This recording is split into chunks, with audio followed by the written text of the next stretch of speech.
Hello and welcome everyone to today's video lecture, which is going to be about an alternative form of the Euler MacLaurin Summation Formula that Leonhard Euler himself derived.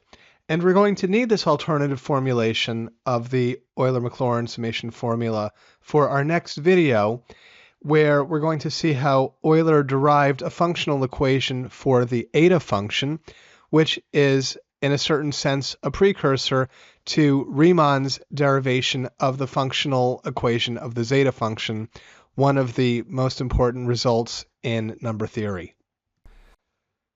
So what's special about this particular version of the Euler MacLaurin Summation Formula, which I'll abbreviate in this video EMSF? Well, the original Euler MacLaurin Summation Formula that Euler derived takes a fixed value n and sums the value of the function f of x all the way from 1 to n. This version of the Euler MacLaurin Summation Formula begins the summation at x equals n, so it starts with f of n, and then sums forward by an arbitrary interval. So we don't have to just sum by f of n, then f of n plus 1, f of n plus 2, etc. We sum by some arbitrary interval h, so it will be f of n plus h plus f of n plus 2h, and so on. So it's a more flexible version of the Euler MacLaurin Summation Formula that we're deriving here. So again, the motivation for what we're doing in this video is the following.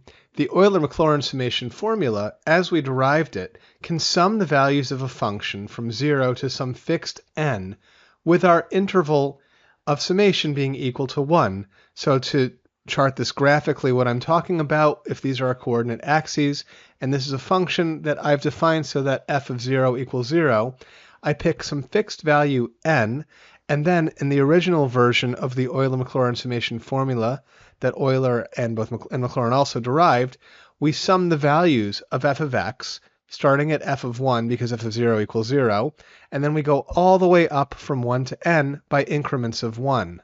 Now this is a very powerful formula for many applications. For example, if we want to determine the relative error of estimating an integral from 0 to n by comparing it to its discrete summation from 0 to n, summing by increments of 1. But in some sense, this formula lacks flexibility because we're restricted to summing by intervals of 1. That's the first issue.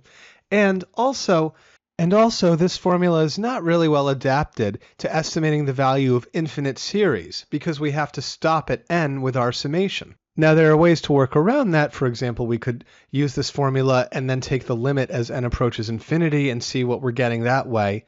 But Euler realized that it was more convenient to just build that summation to infinity into the formula for what he was trying to do. And we'll see that in the next video exactly how he applied this technique. But here we're going to develop it. So again, the Euler MacLaurin Summation Formula takes a function and sums its values from f of n downwards by increments of 1.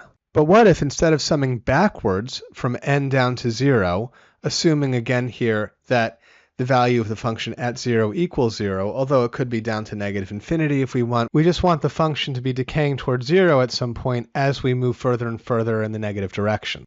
But again, the question is, what if we wanted to sum forward from n towards infinity? And what if we wanted to sum forward by some arbitrary interval instead of just by increments of 1? So what that means geometrically is we begin our summation with x equal to n, we compute f of n, and then we look at x equals n plus h and compute f of n plus h, and then we look at x equals n plus 2h and compute f of n plus 2h, and we're adding geometrically these rectangles' areas together. Each of these rectangles has a base of 1, but a height equal to f of x, where x equals n, and then n plus h, and then n plus 2h, and so on, all the way up to infinity. So to derive this alternate form of the Euler MacLaurin Summation Formula, let's look back for a second and review the steps that we took to derive the formula in its original form. Well, to do that, I'd like you to please recall that to derive the original form of the EMSF, we considered an arbitrary function f of x. So I'll just sketch an arbitrary function here. We start f of 0 at 0, and then the function can take any course we like. We'll keep it positive just for simplicity's sake. And so here's f of x. And then we observed, following Euler, that if we want to compute the discrete sum of values of the function on x equals 1, x equals 2, x equals 3, and so on, so we want to compute f of 1 plus f of 2 plus f of 3, and so on and so forth, up to some value x, then that sum itself is actually a function of x. It depends on where we terminate the summation. So we can sum all the way up to x here, or we could keep going and choose a larger value for x and sum all the way up to here. And then because the discrete summation of the values of f of x depends on our choice of x, we called this sum function, which depends on x, s of x. And now here comes the really interesting point in the derivation. Euler realized that we could take the sum function and expand it as a Taylor series as a function of some variable t centered at x. So here we're treating x as a constant and t is our variable, but we're going to approximate s of x by deriving a Taylor series for s of t, where t is some value that's in the proximity of x. So then we have, by the general definition of a Taylor series, s of t equals s of x, again we're treating x as a constant here, plus s prime of x times the quantity t minus x to the first power all over 1 factorial, plus s double prime of x times t minus x quantity squared over 2 factorial, plus s triple prime of x times the quantity t minus x cubed all over 3 factorial, plus dot dot dot. And now we want to get rid of t in this expression, and so we can do that because t is a variable. We can set t equal to x minus 1. And so then we'll have the quantity t minus x equals x minus 1 minus x, which just equals negative 1. So when we plug in x minus 1 for t, we get s of x minus 1 equals s of x minus s prime of x over 1 factorial plus s double prime of x over 2 factorial minus s triple prime of x over 3 factorial plus dot dot dot minus dot dot dot. Now so far we've treated s of x as if it's just any Taylor series. But in fact, there's an additional piece of information we can use here. We know that s of x is a function that sums the values of f of x. Therefore, we know that s of x minus 1 equals s of x minus f of x. So let me illustrate that graphically. I'm going to outline in purple here s of x minus 1, which is equal to the discrete summation of all of the values of f of t from t equals 1 to t equals x minus 1. And so you can see that the only rectangle missing from that summation is the left rectangle whose area equals f of x, which I'll show in purple here. And so then we have s of x minus 1 plus f of x equals s of x, or equivalently, s of x minus 1 equals s of x minus f of x. So I'll substitute that identity into the equation up top. Instead of s of x minus 1, I'll write on the left-hand side s of x minus f of x. But then on the left and the right-hand side of the equation, the s of x terms cancel. So I'm left with negative f of x equals this series, negative s prime of x over 1 factorial plus s double prime of x over 2 factorial and so on. So I just want to tidy up things here a little bit by multiplying both sides by negative 1. And when we do that, we get f of x equals s prime of x over 1 factorial minus s double prime of x over 2 factorial plus s triple prime of x over 3 factorial and so on. And then the final step of the derivation involves inverting this formula to determine s of x in terms of the integral of f of x and all of its derivatives. Now you can see how we do that in my previous video on the Euler MacLaurin Summation Formula, but here I'm just going to summarize the result. When we do that derivation, we get that s of x equals the integral of f of x dx, the indefinite integral note of f of x dx, minus 1 over 1 factorial times the quantity negative 1/2 times f of x, plus 1 over 2 factorial times the quantity 1/6 times f prime of x, minus 1 over 3 factorial times 0 times the quantity 0 times f double prime of x, plus 1 over 4 factorial times negative 1 over 30 times f triple prime of x, minus 1 over 5 factorial times 0 again times the fourth derivative of f evaluated at x, plus 1 over 6 factorial times 1 over 42 times the fifth derivative of f evaluated at x minus ... plus ... And so what emerges from the derivation of this formula is that each term in the summation has a special coefficient associated with it, which I've highlighted in green. Those coefficients are the Bernoulli numbers. So I'll put a box around this formula. This is the Euler MacLaurin Summation Formula, and you can see my previous video for the full derivation. There is a more modern version of the EMSF that has a term, an error term, that allows us to bound the error if we wanted to truncate this infinite summation. But Euler didn't have that, and we actually don't need it for what we're going to do in the video that follows this one, but we'll derive the more modern version of the EMSF in a later video to come. Well, that was just a quick review of how we derived the Euler MacLaurin Summation Formula. That's the initial form, which sums the values of a function on f of 1 all the way up to some value x.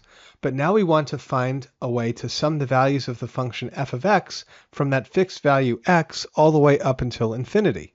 Graphically, what that means is that we have some function f of x, and then we want to find the discrete sum of f of x plus f of x plus 1 plus f of x plus 2, and so on and so forth, all the way up to infinity.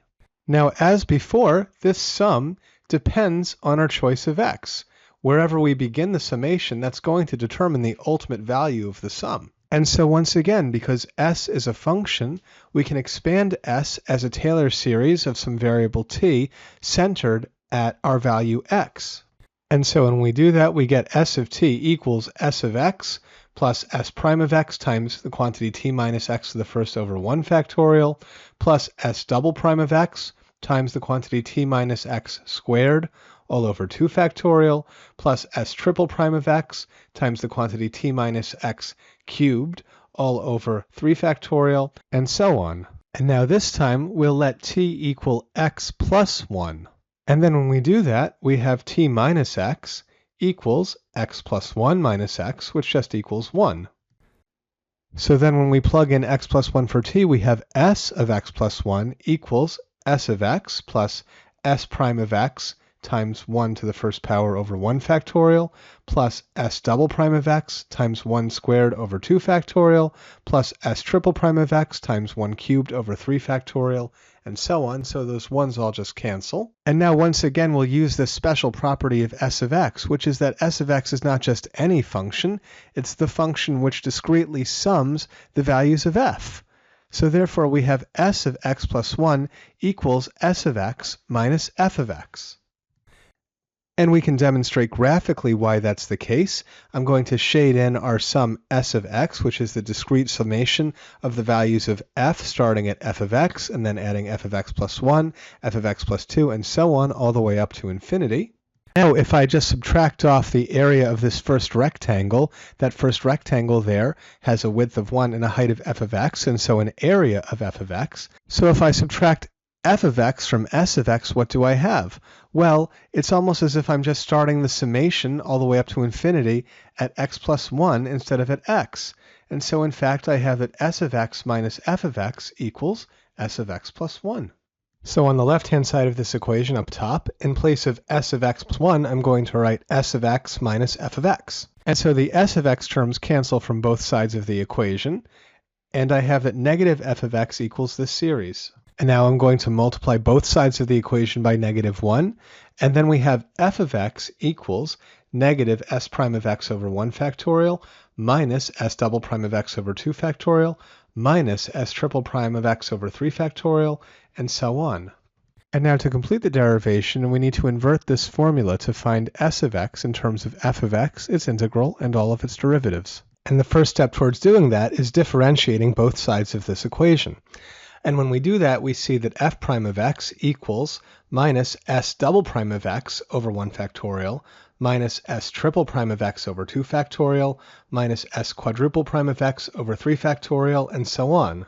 Now when we compare these two equations, we see that we have an s double prime of x term that we would like to cancel. In the f prime of x equation, we have a minus s double prime of x over 1 factorial term. And in the original equation, the f of x equation, we have a minus s double prime of x over 2 factorial term. So we can cancel the s double prime of x term from the top equation by multiplying the bottom equation by -1/2 and then adding the two equations together.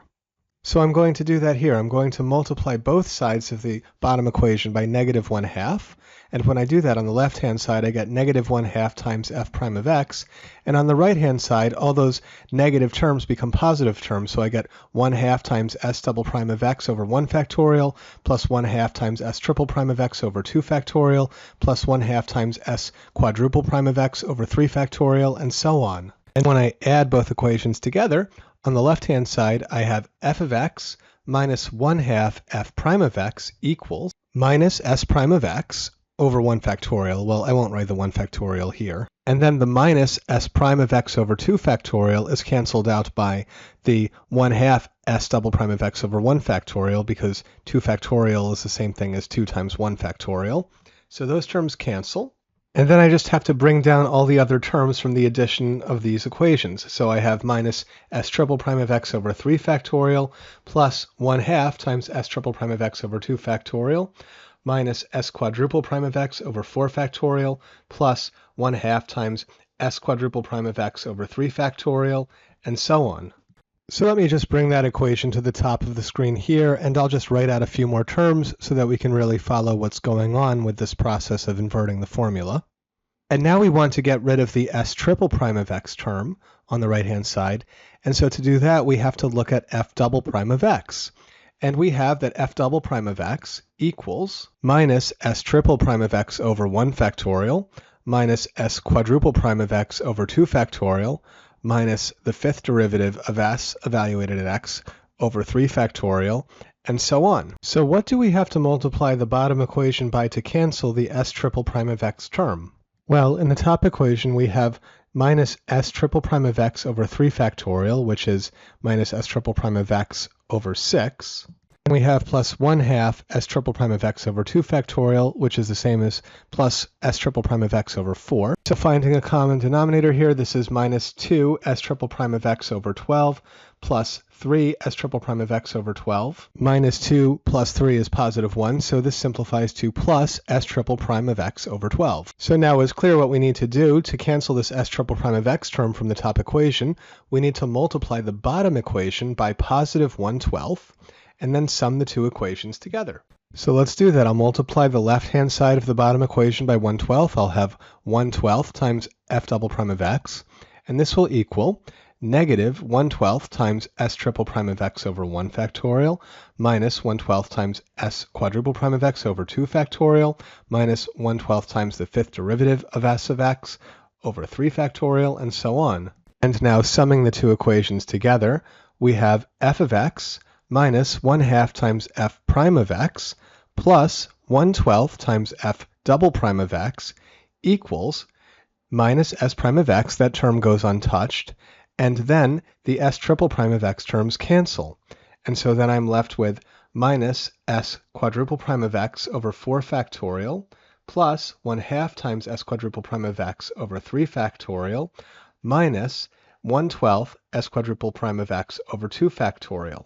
And here, for the sake of brevity, I'll just start calling it s5 of x. So minus s5 of x over 5 factorial plus 1/2 times s5 of x over 4 factorial minus 1/12 times s5 of x over 3 factorial, and so on. So I'll bring that equation to the top line here again, and I'm just going to extend it out to the s6 of x term so we get a better idea of what's going on with this derivation.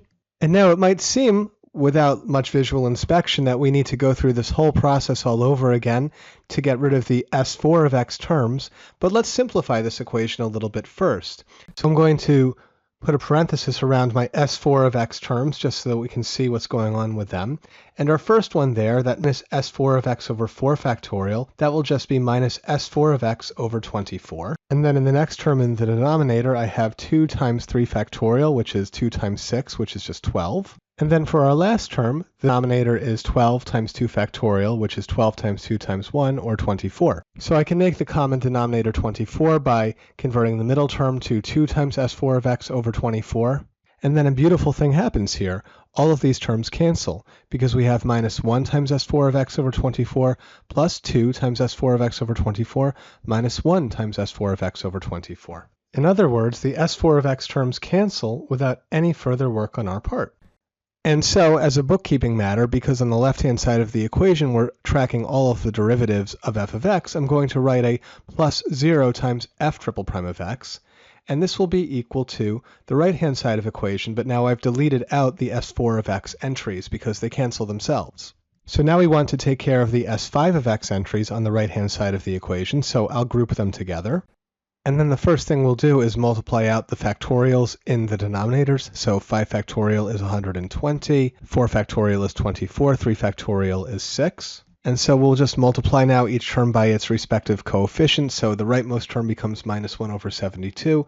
The middle term is plus 1 over 48. The leftmost term is still minus 1 over 120. It turns out that 720 is the common denominator to all of these terms. So we get that this equals minus 6 times s5 of x over 720 plus 15 times s5 of x over 720 minus 10 times s5 of x over 720. Sum these terms together, we're left with this all equaling minus 1 times s5 of x over 720.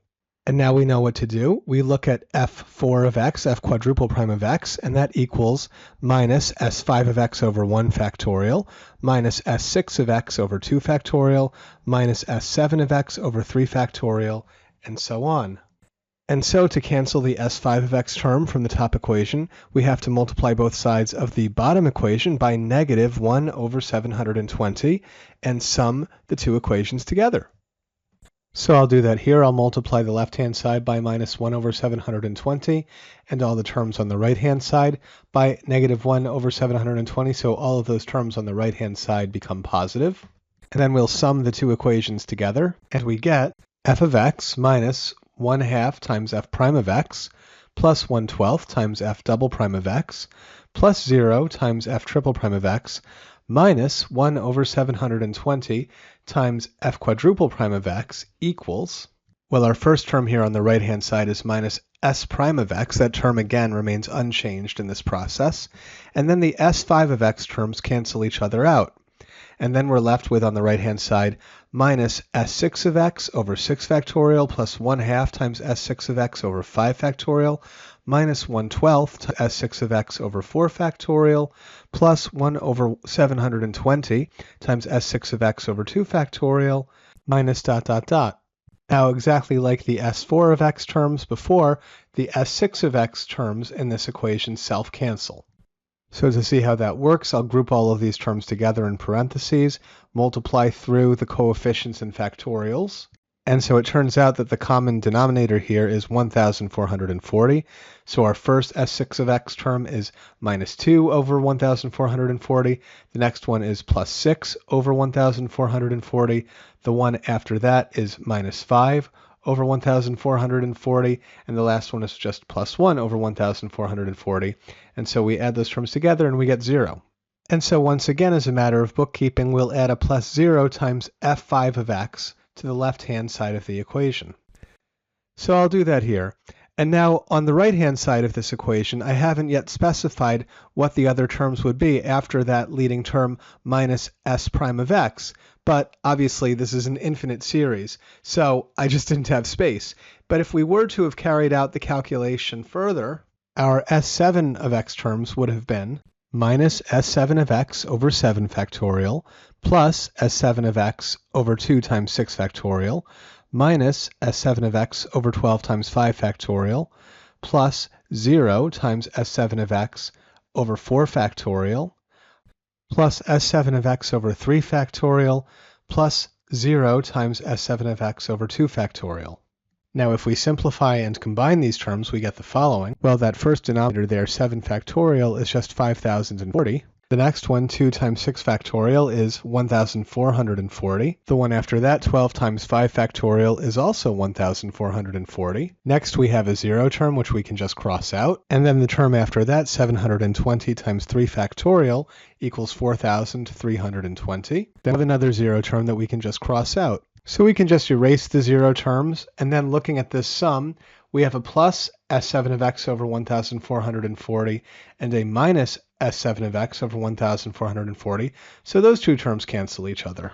And now when we get a common denominator between these two remaining terms, we have minus 6 times s7 of x over 30,240 plus 7 times s7 of x over 30,240.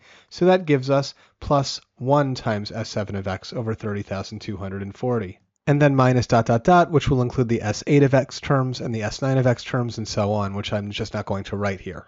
And so now to cancel that s7 of x term, we need to consider f6 of x, which equals minus s7 of x over 1 factorial minus s8 of x over 2 factorial minus dot dot dot. And so what are we going to end up with? We're going to have f of x minus 1/2 f prime of x plus 1/12 times f double prime of x plus 0 times f triple prime of x minus 1 over 720 times f quadruple prime of x plus 0 times f5 of x. And what are we going to do to get the f6 of x term? We're going to multiply the f6 of x equation by 1 over 30,240 on both sides. And so our new equation will have as an additional term plus 1 over 30,240 times f6 of x. And this will equal, and now looking at the right-hand side, we again have as our leading term minus s prime of x, and then the s7 of x terms cancel. And then we have terms in s8 of x, s9 of x, s10 of x, and so on. Well, hopefully we've carried out enough steps in this derivation that you can see a pattern emerging. The point, however, is that if we were to carry it out infinitely, ultimately we would have negative s prime of x isolated on the right-hand side of the equation. And on the left-hand side of the equation, we would have this infinite series involving f of x and these various factors multiplying its derivatives of all orders. Now this left-hand side of the equation can be simplified further. We saw previously in our derivation of the Euler MacLaurin Summation Formula that we can factor out a factorial from every term to make the dependence of this formula on the Bernoulli numbers more explicit. So I'm going to do that here. I'm going to factor out a 1 over 1 factorial from that f prime of x term, and its coefficient remains negative 1/2, which is the first Bernoulli number, b sub 1. And then I'm going to factor out a 1 over 2 factorial from the f double prime of x term, and its coefficient is 1/6, which is the second Bernoulli number, b sub 2. Our third Bernoulli number is just 0, so that'll be 1 over 3 factorial times 0. The term after that will be 1 over 4 factorial times negative 1 over 30, which is the fourth Bernoulli number. Our fifth Bernoulli number again is just 0. In fact, all of the odd indexed Bernoulli numbers after b sub 1 are all 0. And then from the coefficient in front of the f6 term, I can factor out a 1 over 6 factorial, and that multiplies 1 over 42, which happens to be the sixth Bernoulli number, b sub 6. And so on and so forth. And so finally, let's multiply both sides of this equation by negative 1 and integrate both sides of the equation to solve for s of x. So when I multiply the left-hand side of the equation by negative 1, that just flips all the signs, and I might as well just delete all of the 0 terms. And let's just bring that whole left-hand side of the equation up to one line there, and now we'll integrate both sides of the equation with respect to x. And so finally we get s of x equals negative 1 times the integral of f of x dx plus 1/2 times f of x minus 1 over 2 factorial times 1/6 times f prime of x plus 1 over 4 factorial times 1 over 30 times f triple prime of x minus 1 over 6 factorial times 1 over 42 times f5 of x. Here I'll just tack on a couple more terms that we could have found if we had carried out the derivation further. So plus 1 over 8 factorial times 1 over 30 times f7 of x minus 1 over 10 factorial times 5 over 66 times f9 of x plus dot dot dot. So let's put a box around this result. It was some hard work to derive. This is the alternative version of the Euler MacLaurin Summation Formula. What's alternative about it?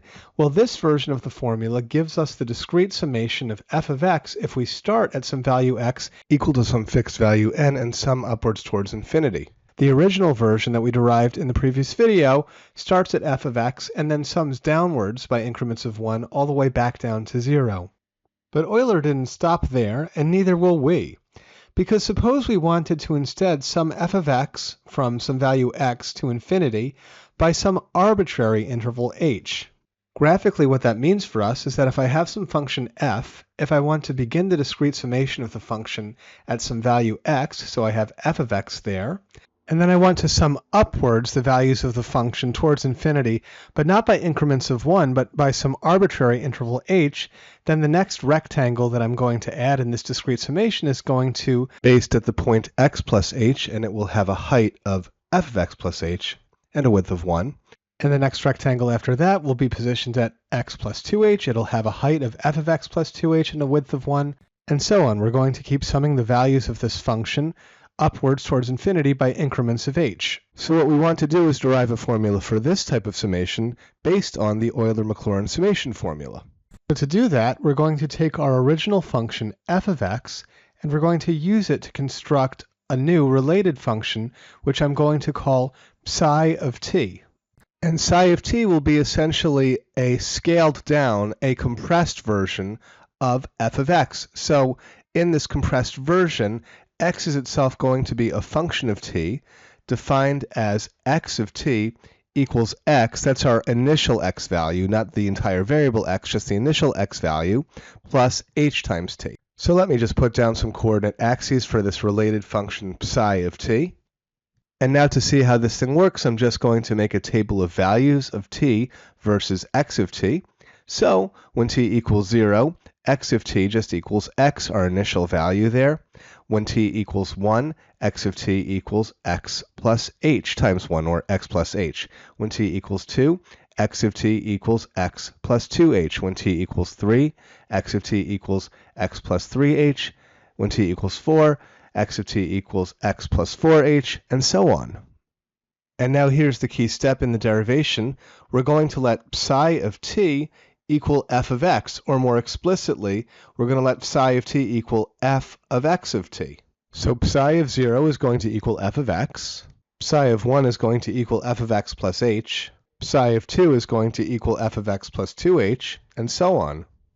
In constructing psi of t, what we've essentially done is shrunk the function f of x along the x-axis, so that all of these points that were initially spaced apart by an interval of h are now spaced apart by an interval of 1. So now we can apply the Euler MacLaurin Summation Formula to psi of t, and then use that to recover a formula for the summation of f of x by an interval of arbitrary length h. So let's do that. Let's apply the Euler MacLaurin Summation Formula to this function psi of t, which again is just a horizontally compressed version of f of x, and then use that to recover our formula for the summation of f of x by the interval we actually want. Now, by the Euler MacLaurin Summation Formula, the alternative version which we've derived in this video, the summation of the function psi of t from some point t up to infinity is s of t equals -1 times the integral of psi of t dt plus 1/2 times psi of t minus 1 over 2 factorial times 1/6 times psi prime of t plus 1 over 4 factorial times 1 over 30 times psi triple prime of t minus 1 over 6 factorial times 1 over 42 times the fifth derivative of psi of t, and so on. So now to recover the summation of f of x, all we have to do is recast this formula in terms of f of x. So what that really means is that we have to think about the integral of psi of t and the derivatives of psi of t in terms of f of x. Now we have by definition that psi of t equals f of x, or more explicitly, psi of t equals f of x of t, where we've defined the function x of t to be our initial value x plus h times t. Again, I don't want to confuse anybody here that x on the right-hand side is a constant, not a variable. Perhaps I should have written x sub 0 or used a different color for it. But anyway, there it is. And now we're ready to take derivatives. So we have x prime of t, or dx dt, equals, differentiating now the right-hand side, that x becomes 0 because it's just a constant here, plus h. So dx dt equals h, or dx equals h dt, or put another way, dt equals 1 over h times dx. So because, again, psi of t equals f of x of t, the integral of psi of t dt equals the integral of f of x of t, and then we know that dt, plugging that in here, equals 1 over h times dx, or just pulling out the constant in front, the integral of psi of t dt equals 1 over h times the integral of f of x dx. So we have so far that s of x of t equals negative 1 over h times the integral of f of x dx plus 1/2 times f of x, recalling again that f of x just equals psi of t. And now we just have to translate these remaining terms involving psi prime of t and the higher order derivatives of psi of t into terms involving the derivatives of f of x. So we need to ask, what is psi prime of t in terms of f of x? Well, by the chain rule, we have that psi prime of t, which is just d psi dt, equals df dx times dx dt. But we already found that dx dt equals h. So we have that psi prime of t, which is d psi dt, equals h times df dx, or h times f prime of x. And so the next term in our equation that we're rewriting in terms of f of x would be minus 1 over 2 factorial times 1/6 times h times f prime of x. And now we're just left with terms involving higher order derivatives of psi of t. So we need to find psi triple prime of t in terms of f. Well, we know that psi prime of t equals h times f prime of x. If we differentiate again with respect to t, we have psi double prime of t equals h times d dt df dx, which equals h times, changing the order of differentiation here, d dx df dt, which equals h times d dx df dx times dx dt, by use of the chain rule in that step, which then equals h times d dx df dx times h, and now I'll just bring those constants together, so that equals h squared times d squared f dx squared, or h squared times f double prime of x. Now we're not quite done. One more round of differentiating with respect to t gives us psi triple prime of t equals h squared, I'm just keeping the constant out front here, times d dt, and now I'll recast f double prime of x as d squared f dx squared, which equals h squared times d dt, and now what's d squared f dx squared? That's just d dx of df dx, close parentheses. Now I'm going to change the order of differentiation again. This equals h squared times d dx of d dt of df dx. Let me bring that up here. So this equals h squared times d dx of, changing order of differentiation one more time, d dx of df dt, and that equals h squared times d dx of d dx of, now applying the chain rule here, df dx times dx dt, which equals h squared times d dx of df dx times h. Combining our constants, this equals h cubed times d cubed f dx cubed, which equals h cubed times f triple prime of x. So our next term in the summation formula would be plus 1 over 4 factorial times 1 over 30 times h cubed times f triple prime of x, and so on. And so I hope we can see the general pattern here, which is that the nth derivative of psi of t equals h to the n times the nth derivative of f of x. And so the next term in our summation formula would be minus 1 over 6 factorial times 1 over 42 times h to the fifth times the fifth derivative of f evaluated at x, and so on.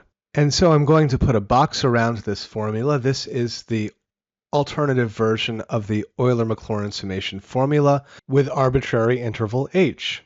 And so I want to conclude this lecture video with a perspective on just how flexible this formula is. So I'll write it out again here. This is our Euler MacLaurin Summation Formula, alternative form with arbitrary interval h. And when we set h equal to 1, we should note that we just get back the Euler MacLaurin Summation Formula alternative form, which we derived in detail in this video. Again, that's the formula that discretely sums our function f, starting at some value x and then summing upwards by increments of 1 up to infinity. So we get f of x plus f of x plus 1 plus f of x plus 2, and so on. But now look what happens if instead of setting h equal to 1, we set h equal to negative 1. If we plug in negative 1 for h, our first term becomes negative 1 times the integral of f of x dx. The next term is unchanged. The term after that is negative 1 over 2 factorial times 1 over 6 times negative 1 times f prime of x. Then we have plus 1 over factorial times 1 over 30 times negative 1 cubed, and so on. Setting h equal to negative 1 then basically flips all of the signs in our formula except for that term 1/2 times f of x, which can really be thought of as 1/2 times h to the 0 times f of x, so the sign doesn't change there by replacing h with negative 1. And we recover the original form of the Euler MacLaurin Summation Formula. This is the version of the formula that we derived in my previous video, where we take a function, f and some value x, and then we sum the function discretely from f of x all the way down to f of 0 by increments of 1. So this formula gives us f of x plus f of x minus 1 plus f of x minus 2 all the way down to f of 0, or equivalently, f of 0 plus f of 1 plus f of 2 plus f of 3 all the way up to f of x.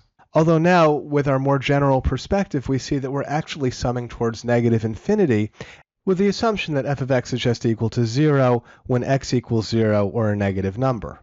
Well, that's it for today. Thank you for watching, and if you enjoyed this video, please like or subscribe to my YouTube channel. Thanks again.